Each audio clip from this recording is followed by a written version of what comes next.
Okay, here is an update on the lettuce.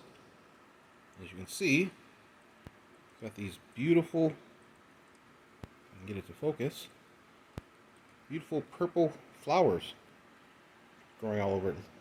Look at that guy. Just gorgeous. That's from my romaine that I decided I'm growing in my sprout that I decided to let go to seed as an experiment, just because why not? I don't have anything else pressing to grow in it right now.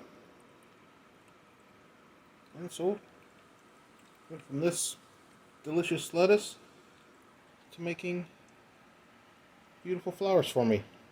And hopefully I can collect some seeds. I don't need them. I got like this bag of romaine came with like 800 seeds or something like that. It was like $3, but yeah, gorgeous. Very happy with that. Didn't cost me anything to do, so why not try things? It's pretty cool. All right.